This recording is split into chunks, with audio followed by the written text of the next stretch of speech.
Third period के अंदर मैं बता रहा था कि ट्रेजेडीज़ ज़्यादा हमें नज़र आती हैं, जो और बड़ी ज़बरदस्त ट्रेजेडीज़ हैं, बड़ी मैच्योर राइटिंग्स हैं, और ऐसी राइटिंग्स हैं जो कि बाद में आज तक यानी कि जिनको लोग जानते हैं।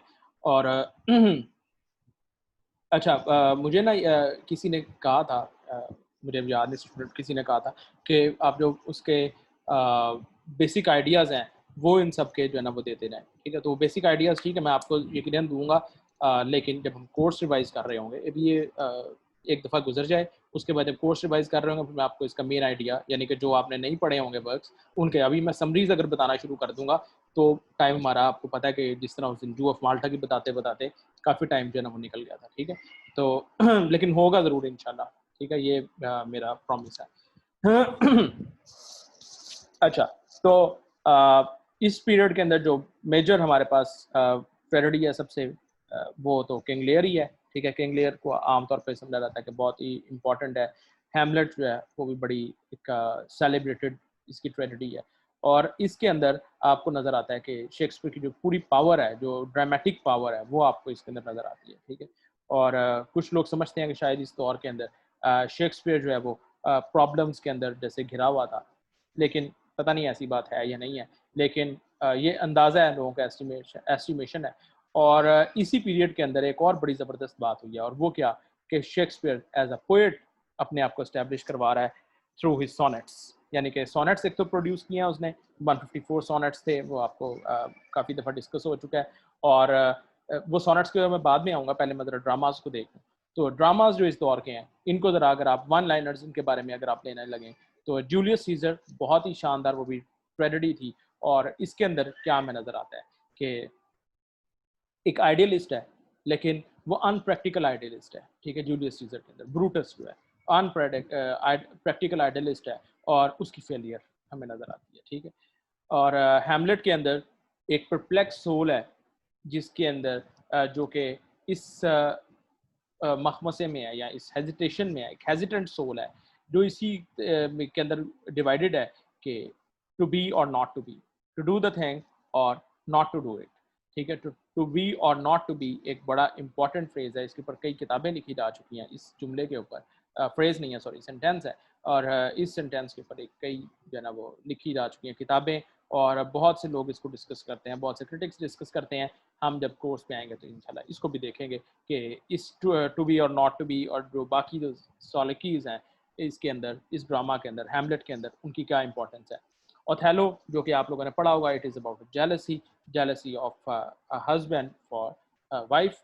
Or King Lear is about ingratitude, is about being too hasty in deciding something, ठीक है? किंग लेयर जो है वो बहुत ही हेस्टी है, बड़ी जल्दी फैसले करता है, गुस्से में बड़ी जल्दी आता है, ठीक है? और वो एक गलत फैसला कर बैठता है, जो कि बाद में उसे पे ऑफ करना पड़ता है।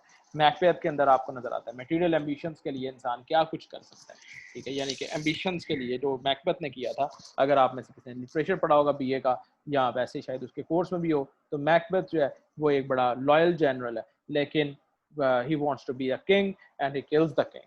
और फिर उसके बाद सारी उसकी स्ट्रगल जो है, although he becomes a king, but he is very troubled king, ठीक है? बहुत ज़्यादा उसकी प्रॉब्लम्स रहती हैं। अच्छा जी, इसके बाद उस दौर के अंदर एक और जो एंटोनी एंड क्लोपेट्रा, वो भी इसी दौर के अंदर लिखा गया, ठीक है? लेकिन वो कोई इतना मशहूर नहीं है। क्यों वो इतना मशहूर क्यों नहीं हुआ? वो उसकी वजह ये थी कि ये बाकी सारे जो थे, इतने शानदार ड्रामे थे कि वो मशहूर हो नहीं सका, ठीक है? और इस दौर के अंदर एक ट्वेल्थ नाइट जो है, वो भी एक चीज़ है, और ये इसका आप कह सकते हैं कि बड़ा सॉलिड किस्म का ड्रामा था ट्वेल्थ नाइट भी, ठीक है? और बड़े लोगों का फेवरेट है, जो बड़े मशहूर लोग हैं। अच्छा, फिर उसके बाद एक आप देखते हैं कि शेक्सपियर जिस तरह खुद रिटायरमेंट की तरफ जा रहा है अपनी, ठीक है? एक यानी कि जो बड़ा जीनियस बंदा है, और वो अपने वर्क्स के अंदर खुद ही एक तरह से हमें लगता है कि जैसे जो इतना हाई स्टैंडर्ड सेट कर दिए हैं, ये नहीं कि उन स्टैंडर्ड से नीचे गिर गया, ऐसी कोई बात नहीं है, लेकिन बड़े अच्छे तरीके से वो एक और तरफ जा रहा है, एक और लिटरेरी स्टाइल अपना बना रहा है, और वो थे इसका फोर्थ पीरियड। और इसके अंदर दोबारा इसने एक एक्सपेरिमेंट एक तरह से शुरू कर दिए हैं, और लेकिन ये जो चीज़ें हैं इसकी, ये कैसी हैं, ये ड्रामाज इसके बहुत ही एक आप कह सकते हैं प्लेफुल किस्म के हैं, सेरेनिटी वाले ड्रामाज हैं, एक जिस तरह तूफान के बाद आप कह लें कि सुकून आ जाता है, बिल्कुल इसी तरह जो पीछे उसकी ट्रेजेडीज थी उनके बाद जैसे अब सेरेनिटी की तरफ चल पड़ा, ठीक है। सिम्बलिन इसके अंदर एक इसका था। विंटर्स टेल है, बहुत से कोर्सेज में यकीनन होगा और आपने पढ़ा भी होगा, तो एक रोमांस है, मेलोड्रामा है, ठीक है, हैप्पी एंडिंग, और कॉमेडी भी उसके अंदर आपको नजर आती है, ठीक है। इसी तरह टेम्पेस्ट है, और एक अनफिनिश्ड ड्रामा भी है इस दौर का, और वो था हेनरी द एट्थ। ये अनफिनिश्ड ड्रामा है उस दौर का, ठीक है जी। और शेक्सपियर को अगर आप डिवाइड करना चाहें कि उसकी जो क्लासिफिकेशन करें, उसके जो थीम्स के ऊपर क्लासीफाई करना चाहें, तो आप इसको दो तो मेजर है ना, कॉमेडीज और ट्रेजेडीज, ठीक है, दो मेजर हैं, लेकिन उसके बाद एक और है हिस्टोरिकल प्लेस, उसके ऊपर भी हम इसे क्लासीफाई करते हैं, ठीक है। यानी कि तीन एक तरह से चीज़ें हो गई। एक तो इसका मटेरियल यानी कि जहाँ से ले रहा है, तो ट्रेजेडीज, कॉमेडीज, अच्छा सॉरी मटेरियल नहीं, यानी कि जो थीम्स हैं, जो मोटिव्स हैं, वो कहाँ से आ रहे हैं इसके, कॉमेडीज और ट्रेजेडीज और फिर हिस्टोरिकल प्लेस, ठीक है। हिस्टोरिकल प्लेस कौन से हैं, जिनके अंदर ये हिस्ट्री से ले रहा है। अच्छा, अब ये जरूरी नहीं है कि एक ट्रेजेडी अगर हो वो हिस्टोरिकल नहीं हो सकती, ठीक है, हो सकता है कि वो हिस्टोरिकल हो, ठीक है। जिस तरह ओथेलो का आपको पता है कि उसने कहीं से मटेरियल उठाया था और उसके बाद उसने ट्रेजेडी उसको लिखी है, लेकिन वो हिस्टोरिकल प्लेस के अंदर भी आती है, ठीक है। लेकिन कुछ चीज़ें इसकी फिक्शनल है, मतलब कि उनकी आपको ट्रेजेडी है लेकिन है वो फिक्शनल, रोमियो जूलियट है जिस तरह, ठीक है। तो उसका हमें कोई सोर्स नहीं मिलता कि कहाँ से इसने लिया था, उसने खुद ही बस सोचा और उसके ऊपर लिख दिया, ठीक है जी। ये शेक्सपियर का जो एक मेजर जो इंट्रोडक्शन आप कह सकते हैं, वो आपको पता लग गया है। और पोइट्री के अंदर जो इम्पोर्टेंट चीज़ है वो आपको याद होनी चाहिए। दो बातें, एक तो ये कि 154 इसने सोनेट्स लिखे थे। नंबर टू, ये उन पोएम्स के अलावा है जो पोएम्स की बजाय शोहरत थी, यानी कि Adonis and Venus, sorry Venus and Adonis और रेप ऑफ लुक्रेस, ये दो बड़ी इसकी मेजर पोएम्स थी, यानी कि लॉन्ग पोएम्स थी। और सोनेट्स जो हैं वो आपको पता है 14 लाइन पोएम्स होती हैं। अब शेक्सपियर ने एक नया स्टाइल दिया है पोइट्री के अंदर, सॉरी सोनेट राइटिंग के अंदर, और वो इसका क्या था कि इसने जो एलिजाबेथन फॉर्म चल रही थी, यानी कि जो पेट्रार्क का मॉडल था, पेट्रार्क इटालियन पोएट है, ठीक है, जो पेट्रार्क हमने जिसका जिक्र किया बड़ी दफ़ा पहले, तो पेट्रार्कन सोनेट्स जो है ना वो चलते आ रहे थे, ठीक है। अच्छा, इससे पहले एक स्पेंसर ने भी ये काम किया था, ठीक है, उसने स्टेंजा के साथ जो है ना वो छेड़छाड़ की थी, और बड़ा ज़बरदस्त तरीके से वो किस तरह लेके आया था कि स्टेंजाज कैसे बनाते हैं अलेक्जेंड्रियन, और आगे जो है ना फिर उसके ऑक्टावा रीमा, ओटावा रीमा, और जिस तरह उसने यूज़ किया था, ठीक है। तो उसी तरह शेक्सपियर ने अब अपने सोनेट्स के अंदर एक राइम स्कीम जो है वो थोड़ी सी चेंज कर दी है। अब क्या कर रहा है कि आपके दो स्टैंजाज हैं और एंड पे एक कपलेट आता है, ठीक है, सॉरी 3 स्टैंजाज हैं और एंड पे कपलेट है, 4 लाइंस के 3 स्टैंजाज और एंड पे एक कपलेट है। और जो स्टैंजाज हैं वो 4 लाइन, यानी कि जो 4 लाइनर्स हैं वो आपस में राइम करते आ रहे हैं। सेकंड स्टैंजा की अपनी राइम नहीं राइम है, थर्ड स्टैंजा की अपनी राइम है, ठीक है। तो ये 12 लाइन्स हो गई, और उसके बाद एंड पे एक कपलेट आता है और उसकी अपनी एक राइम है, ठीक है जी। तो ये इसकी जो राइम स्कीम है वो क्या बनेगी, ए बी और ए बी, ये फर्स्ट स्टैंजा की, ठीक है, सी डी सेकंड स्टैंजा की, E F fourth third stanza की, और एंड पे जो कपलेट है वो जी और जी। तो ये एक उसने सिंप्लीफाई कर दिया एक तरह से, ठीक है। और अगर आपने इसके सोनेट्स एंजॉय करने हो तो इसका जो बड़ा ज़बरदस्त जो वन ऑफ माय फेवरेट्स है वो है shall I compare thee with a summer's day. बहुत ही खूबसूरत इसका वो सोनेट है, shall I compare thee with a summer's day. ये मैं लिख देता हूँ।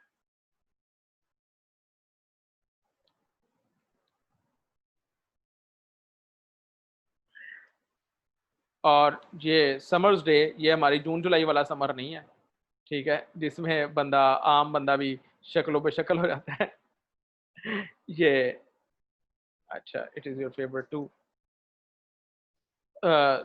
तो ये इंग्लिश समर है, ठीक है, जिसके अंदर ब्लॉसमिंग हो रही है, ब्लूमिंग है, ठीक है। तो ये बड़ा खूबसूरत इंग्लिश इंग्लिश समर तो वैसे ही बड़ा खूबसूरत होता है, बड़ा आपने इसके ऊपर पोएम्स भी बड़ी देखी पढ़ी होंगी। तो बड़ा एक प्लेजेंट यानी कि एनवायरनमेंट होता है जब समर आया होता है। और आपको ये जो इवन जो नाइट्स हैं, समर की जो नाइट्स हैं वो बड़ी ज़्यादा म्यूज़िकल हो जाती हैं, क्योंकि बहुत से जो क्रिकेट्स और ये साउंड्स ये बड़े कॉमन है वहाँ पे। तो एक चीज़ जो बड़ी इंपॉर्टेंट है शेक्सपियर के लिए, शेक्सपियर को अगर पढ़ना है आपने, तो इसकी ट्रेजेडीज़ के अंदर या इसके ड्रामाज़ के अंदर आपको शेक्सपियर द मैन कहीं नज़र नहीं आएगा। यानी कि शेक्सपियर कैसा बंदा था, ये हमें पता नहीं लग सकता, क्योंकि इम्पर्सनल राइटिंग है उसकी, ठीक है? Shakespeare the man, we can't explore Shakespeare the man in his tragedies. We can explore Shakespeare as an artist, but Shakespeare as a man, we can't explore it in his tragedies or in his dramas. लेकिन जो इसकी poems हैं, इनके अंदर आपको नजर आता है कि जो उसके अंदर का जो एक फीलिंग्स हैं, जो पोएटिक फीलिंग्स हैं, या जो उसका अपनी ज़ात का जो डायरेक्ट एक्सप्रेशन है, वो आपको नज़र आता है इसके सोनेट्स के अंदर, ठीक है? और इसीलिए मैं कह रहा हूँ कि आप एक सोनेट इसका ज़रूर पढ़िएगा। और जब हम कोर्स पढ़ रहे होंगे जिसके अंदर हम 4-5 ड्रामास को देखेंगे, और वो ड्रामास कौन से, एक तो ट्रेजेडीज़ होंगी इसकी सारी, जो मेजर ट्रेजेडीज़ हैं, क्योंकि उनमें से किसी पे भी सवाल आ सकता है, हैमलेट पे भी आ सकता है, किंग लियर से भी आ सकता है, ओथेलो पे तो ज़रूर आएगा, ठीक है? लाज़मी आएगा ओथेलो से एक सवाल, ये आप ज़हन में रखिएगा, ठीक है? 1-2 सवाल इन पे ज़रूर आएँगे। ये करते-करते अभी तो बहुत थोड़ा लग रहा है आपको, लेकिन करते-करते आप देखिएगा बहुत ज़्यादा हो जाएँगे ये, ठीक है? तो अभी इनको साथ-साथ अगर आप करते जाएँ और अपने नोट्स में हैं उनको रिव्यू करते रहें। ये ना करिएगा कि बस नोट्स बन गए, हम उसको छोड़ते रहें, साथ-साथ हर क्लास से पहले दरमियान में जो टाइम पीरियड आपके पास होता है, इसमें इसको रिव्यू किया करें, ठीक है? और अक्सर लोग मेरे से पूछेंगे हम कौन सी किताब कंसल्ट करें? आप सिर्फ़ अपने कोर्सेज़ को पढ़ें, ठीक है? लिटरेरी टर्म्स जो मैं आपको पढ़ा रहा हूँ, ये इनको रिवाइज़ करते जाएँ।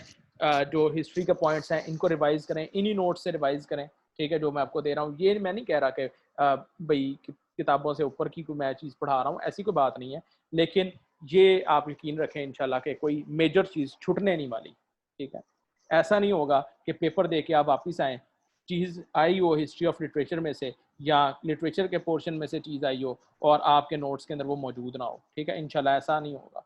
जो एमए में मेरे से पढ़ते रहे हैं उनको पता है कि इंशाल्लाह पेपर के अंदर कभी सवाल भी ऐसा नहीं आया जो हमने डिस्कस ना किया हो, ठीक है? तो कभी ऐसा सवाल नहीं आया, और अल्हम्दुलिल्लाह इसीलिए मेरा रिज़ल्ट भी, एमए का रिज़ल्ट भी 100% होता है या 94% होता है। कोई एक आधा सप्ली ले लेता है। अ, होते हैं ना कोई बहुत ज़्यादा पढ़ने लिखने वाले, तो वो ज़रा थोड़ा-सा आगे निकल जाते हैं, फिर उनकी सप्ली आती है, फिर वापस आते हैं। तो अभी आप लोग कोई ऐसी काम ना करें कि आप हिस्ट्री के ऊपर बहुत ज़्यादा पढ़ना शुरू कर दें। आप इसी के नोट्स बनाएँ, इसी के ऊपर फ़ोकस करें, कॉन्संट्रेट करें, और जो पढ़ने वाला काम है, आपका टाइम बचता है, यकीनन बचता होगा अगर आप 17 घंटे भी कोई पढ़ते हैं, हो सकता है कोई पढ़ रहा हो, कोई 15 घंटे, 10 घंटे भी पढ़ रहा है। तो अगर आप इतना पढ़ रहे हैं, ठीक है, 10 घंटे तो कम से कम पढ़ना चाहिए, ठीक है? जिनको मैं जानता हूँ, जो जो मेरे स्टूडेंट्स हैं, इनमें से अगर ये 10 इस वक़्त पार्टिसिपेंट्स हैं, तो इसमें से मेरा ख़्याल है 8 तो मेरे स्टूडेंट ही हैं। हाँ जी। इस वक़्त जितने हैं नहीं, 10वाँ तो मैं हूँ। बाकी बहरहाल जितने भी पार्टिसिपेंट्स हैं, इनमें से अक्सर मेरे स्टूडेंट्स हैं, और मैं जानता हूँ कि इन्होंने कितना पढ़ा हुआ है। तो इसीलिए मैं कह रहा हूँ कम से कम 10 घंटे पढ़ो, ठीक है? और 10 घंटे में आप क्या पढ़ें, आप कोर्सेज़ को रिवाइज़ करें और बड़े अच्छे तरीके से रिवाइज़ करें, ठीक है? इम्पोर्टेंट प्लेसेस को देखें। मिसाल के तौर पे आप रिटर्न ऑफ द नेटिव पढ़ रहे हैं, आपको पता होना चाहिए क्वाइट वुमन से क्या मुराद है, क्वाइट वुमन कौन है, ठीक है? थॉमसिन जो है, उसके बच्चे का क्या नाम रखा गया था, ठीक है? जो वो है रेडल मैन है, उसका असली नाम क्या है? नॉवल के अंदर ही उसका असली नाम क्या है? ठीक है? ये पता होना चाहिए आपको। तो उसकी जो रेडल मैन और वेसेक्स क्या चीज़ है, और जो क्लेम जो है वो पढ़ने के लिए किधर गया था, ठीक है? क्लेम ने क्या अपना एक प्लान क्या बनाया था बाद में वापस आके। तो ये सारा वाइल्ड ईव जो था बाय प्रोफेशन क्या था? पता है अभी किसी को वैसे? वाइल्ड ईव बाय प्रोफेशन क्या था? पढ़ा क्या हुआ था उसने उस दौर में? बताएँ ज़रा एनीवन?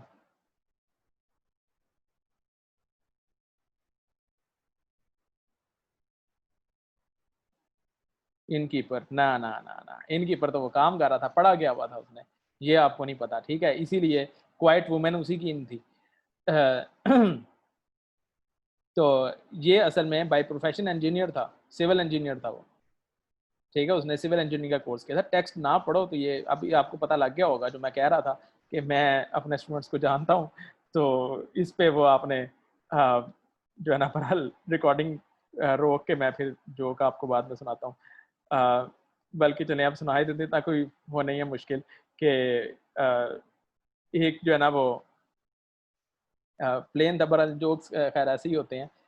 तो एक प्लेन था और लोग जो है ना वो बता रहे थे कि जी इसके अंदर बहुत अरसा पहले टेक्स्ट पढ़ा था। अच्छा, मैंने भी बहुत अरसा पहले ही पढ़ा हुआ है। मैंने आपसे यकीनन बहुत अरसा पहले पढ़ा हुआ है। अच्छा, और उसके बाद मैंने टेक्स्ट कभी नहीं पढ़ा। एक दफ़ा ही पढ़ा हुआ है। अच्छा, तो वो जो क्या था कि वो एक जो है ना पता लगा कि सारे लोग बैठे हुए हैं और जी पता लगा कि जी जो इसको उड़ा रहे हैं जहाज़, जहाज़ जिन्होंने बनाया है, बिल्कुल एक यंग टीम है और जिन्होंने जहाज़ बनाया है और पहली दफ़ा उन्होंने बनाया है, तो इसके ऊपर ट्राई हम लेने लगे हैं और आप सबको ट्रायल के ऊपर हमने बिठा दिया इसके अंदर। तो सब लोग जो थे ना वो भागने लग पड़े जहाज़ से कि जी ये जहाज़ तो हमें कहीं क्रैश ही ना हो जाए। तो जो एक बंदा बैठा हुआ था, सबने पूछा यार आप क्यों बैठे हुए? उसने कहा मैं इन इंजीनियर्स का टीचर हूँ और मुझे पता है जहाज़ उड़ना ही नहीं है। तो बहरहाल मैं ये नहीं कह रहा कि आप लोगों ने ऐसा कुछ नहीं होगा। आप लोग यकीनन पास भी होंगे और इंशाल्लाह लेक्चर्स भी होंगे। मुझे तो बार-बार ये फीलिंग आ रही है कि ये सब लोग ही तकरीबन मुझे तो यानी कि फीलिंग आ रही है कि सब लोग ही लेक्चरर होंगे इंशाल्लाह क्योंकि सीट्स बहुत ज़्यादा हैं। 200 तो फीमेल की सीट्स हैं और 130 के करीब मेल की सीट्स हैं। तो सीट्स तो बहुत ज़्यादा हैं इस दफ़ा, ठीक है? और अगर आप अभी भी नहीं होते तो फिर आई डोंट नो आपको कितनी सीट्स चाहिए होंगी, ठीक है? तो 200 बहुत ज़्यादा होती हैं, ठीक है?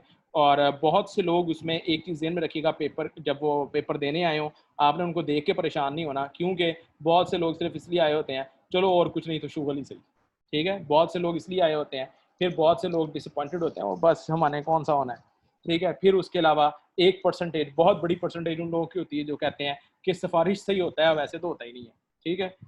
तो ये सारी परसेंटेजेस के साथ फिर जो है ना आप अगर अपने आप को देखें वेल प्रिपेयर्ड जो लोग होंगे मेरे ख्याल में जो हर दफ़ा ही इस तरह होता है कि वो 20% लोग भी नहीं होते, ठीक है? जो वेल प्रिपेयर्ड हों, जिन्होंने पूरा प्रॉपर फ़ोकस के साथ पढ़ रहे हों और जिनका मकसद हो कि हमें टीचिंग ही करनी है, ठीक है? वो करना ही उन्होंने टीचिंग ही करनी हो, उन्होंने और कोई काम ही ना करना हो। तो ऐसे लोग जो हैं फ़ोकस्ड लोग जो हैं वो 20% भी नहीं होते। मैं बहुत ज़्यादा बता रहा हूँ। तो 20% लोग भी अगर हों तो उनके साथ कम्पीट करना कोई इतनी बड़ी बात नहीं है, ठीक है? तो एटलीस्ट इंटरव्यू में तो आप ज़रूर जाएँगे और इंटरव्यू के अंदर फिर आप अपने जो सारे अगर किसी का कोई कॉन्फिडेंस का प्रॉब्लम है तो उसको आपने कवर अप करना है। ठीक है जी, यहाँ पे हम इसे बस करते हैं। ओह! पौने 9 हो गए, ज़्यादा हो गया टाइम। चलें बस ठीक है, हम इसे यहाँ पे रोकते हैं। अल्लाह हाफ़िज़।